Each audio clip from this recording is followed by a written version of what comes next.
All right, coaches, what's up? Coach Wash again, Port Angels football. We're talking play 6, our power concept now. A couple of big things with play number 6. In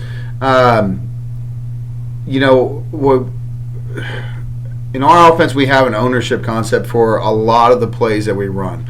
Okay, play 8 we say is owned. 8 play 8, our power sweep, the one we just talked about in the previous video, we say is owned by the coaching staff. Okay, meaning like we will tag that play with a particular blocking concept that we want to see. If we don't like the base concept, if we feel like we need additional help blocking the force player, we might introduce our war concept and bring that receiver and wingback together to double team on the force. Or we might add a thunder tag in order to help by cracking him. That's a coach decision. That stuff comes from the box and what they're seeing. In a lot of our other concepts, those plays are owned by players on the field. Okay, play 6, our power concept, this play is owned by the outside tackle. Okay, and there's a few things that he needs to look at. We try to keep it simple, but there's a few things that he needs to look at in order to make the correct call. Okay, now the first thing he's going to look at is see, like, do I have an open C gap? Okay, is the C gap open? That means there's no down lineman and there's no backer. There's no backer looking like he's ready to blitz into the gap. All right, or showing blitz into C gap. If there's an open C gap, it is hands down a tunnel call. Okay, it is a tunnel call, and we're going to get into the tunnel call and what that means for our ball carriers here in just a little bit. All right, but if there is a closed C gap, meaning there's a down defensive lineman or there's a backer in the gap, because we're going to treat that the exact same way. All right, he's either going to make a tight or a loose call. Okay, a tight or a loose call. Now, whether he makes a tight or a loose call, all right, is solely dependent upon, all right, well, sorry, not solely dependent, but first off, he has to have a closed C gap, and then he's going to look outside of him and say, okay, how many players or how many edge defenders do I have from his alignment on out, not counting the corner, all right, or a third level safety. So he's looking for defensive linemen and linebackers, all right, that are in position, all right, to play, and that's how he'll make his tight or loose call. So in this particular scenario, outside of him or heads up, we only have one defender, all right. We only have one defender, and that's the defensive end. All right, like I said, I deleted the corner because he's not part of the count system. So in this particular situation, he would go ahead and he would make a loose call. Okay, if these backers were to go ahead and shift over, all right, maybe we're burning them with that power sweep series we just talked about. If we were to shift them over, then you can look at this as, there's number 1, there's number 2, and for us this would be a tight call. And what we're really referring to here is, where is this play going to hit? All right, where is this play going to hit? We understand that all of these our offensive linemen, in a tight or loose call, they're going to be railroading down. Okay, so where's that H-back's block going to happen? Where's that quarterback going to go? It's all designated by the call of the offensive tackle. Okay, so let's talk about this first and foremost. If we get a tight call, which we just described it, if we get a tight call, so here's a 5-2 look with a strong safety brought down, apex in the wingback and the X receiver. Okay, this for us, closed C gap. We have 1-2 defenders outside.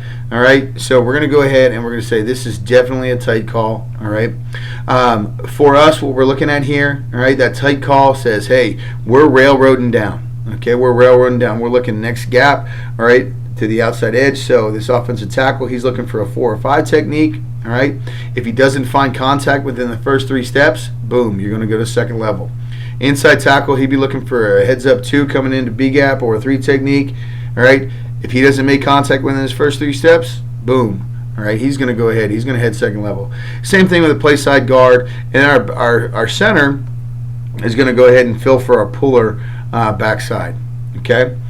Our H-back will be kicking out the end man on line of scrimmage. Now, ideally, we'd like to go ahead and have an H-back that can dig him out, all right, and create that gap or that run-through lane, right, between the offensive tackle and the new block of the H. Okay. If that doesn't happen, okay, because a lot of the a lot of linebackers, defensive ends, the way they're coached is when they get that down block is for them to squeeze down the line.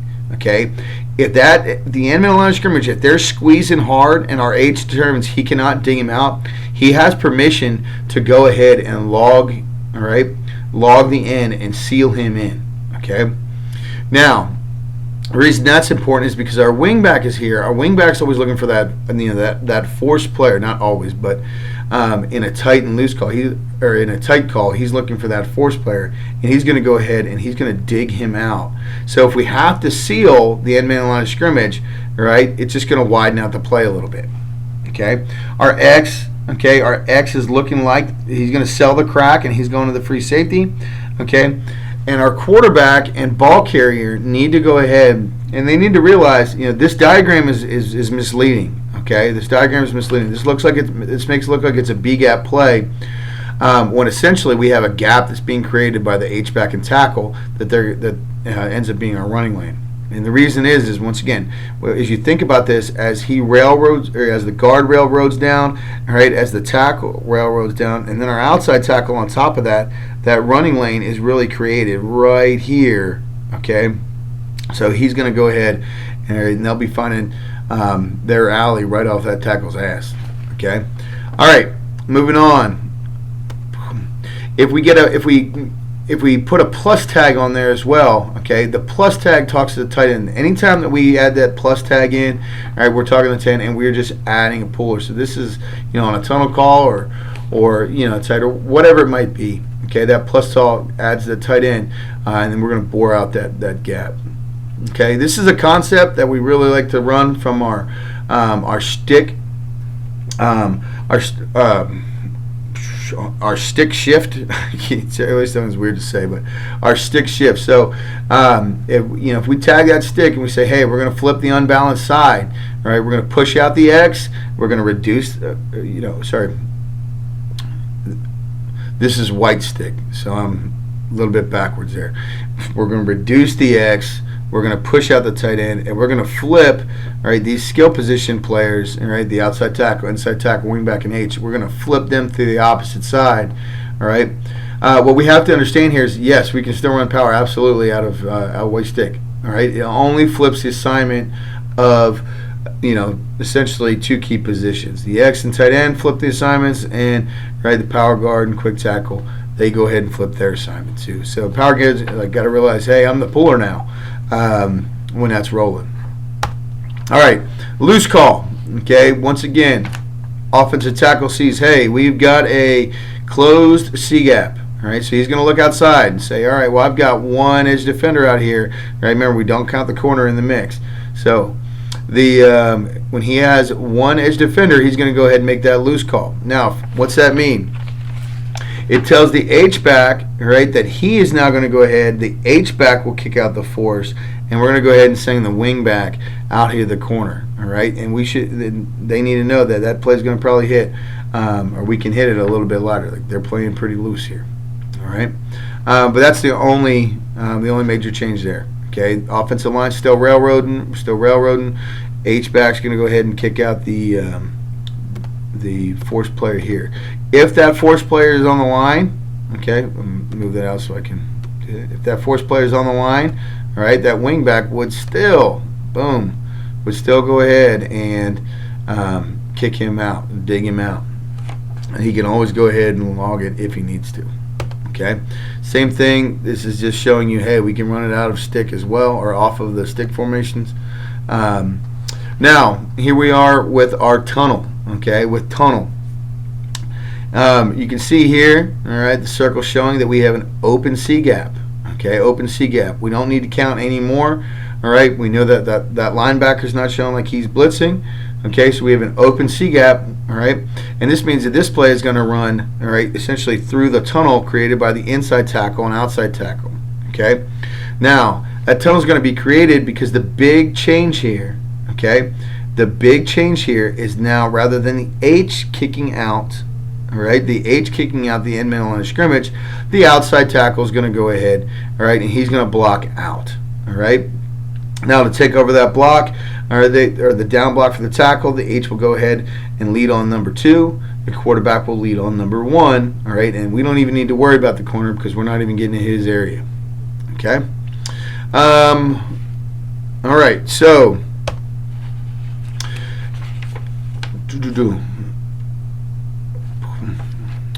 if it's if we're getting a lot of, if the defense is presenting, all right, that open C gap, all right, but we're struggling for our offensive tackle to be able to block out. One thing that we can do, all right, is we can go ahead and have the tackle kick out in the force. Now, what happens there is this, that motion of him blocking out, a lot of times will mean that that defensive end will widen out with him for a step or two and can help the H to get the space needed just to seal off, all right, and dig that end out of there. All right, and we call that a shark tag. Okay, so our calls made by the offensive tackle, okay, open C gap, we're calling tunnel. Closed C gap, we're calling loose, or we're calling tight, depending upon how many guys are lined up outside the offensive tackle. Right? If it's a tunnel call, right, and we're struggling to get that end out of there, we can always make a shark call and just switch around their assignments. Okay, just try to help us out a little bit. That's pretty much it for play 6, Power. Hit me up with the questions. All right, let's go ahead and try this again. Here are the video clips for our power concept, play number 6. We're going to go ahead and start off here. This is a green formation. All right, so here's the quick side. Here is the power side of that line. All right, there's the H back, wing back, X receiver. In our concept, we're going to go ahead and we're going to say, all right, do we have a closed C gap? Okay, so here we have a closed C gap. So the tackle's going to go ahead and make that tight call based upon the number of outside threats that we see. So here's number 1, here's number 2. Okay, now with that,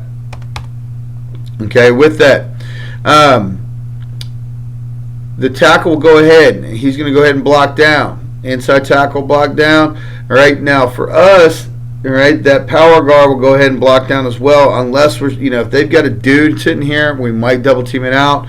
All right, Redmond double teams the guy sitting on top of the inside tackle. All right, but for us, we may or may not work that way. All right, or we won't unless we tag it elsewise. Now, what you'll see here, all right, is the H back. So I'm going to go ahead and delete these. The H back will go ahead and he will kick out the end man line of scrimmage. The wing back's going to go ahead and he's going to work out on number 2.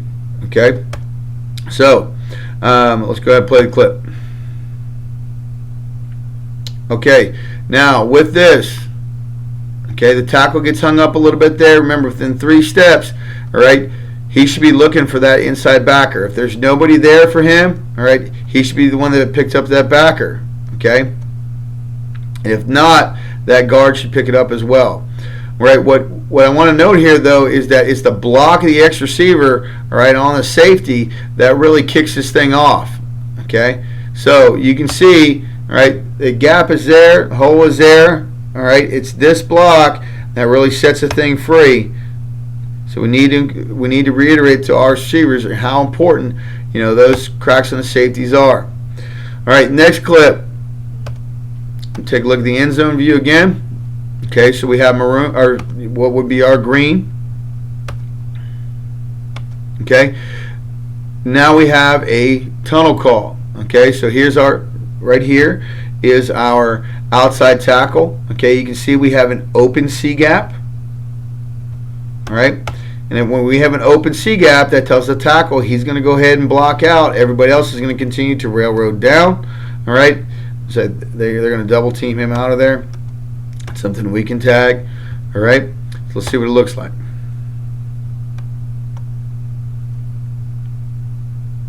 All right, we remember that those tunnel calls are going to send the H back to the inside backer, and it will go ahead and send the wing back out to the force.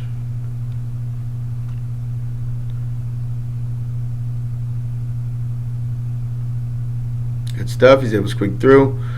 for a sizable gain. All right, let's take a look at the end view. This is a green formation again. All right, so here's our quick side, here's our power side, power guard, inside tackle, outside tackle.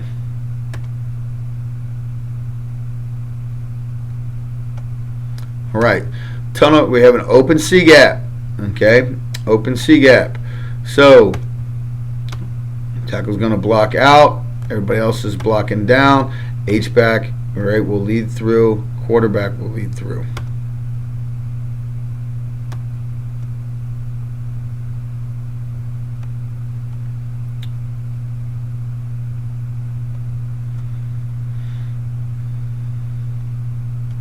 All right, now on this play, as you note, okay, you can see that the H-back goes ahead and he's running some type of counter. All right, now this is something that if you have a team that is keying on that H-back, all right, or you're blocking back, that we can go ahead, we can send them across the formation and try to hold those backside backers. All right, but for us, like I said, he's leading, Q's leading, all right, and then he's going to run the ball.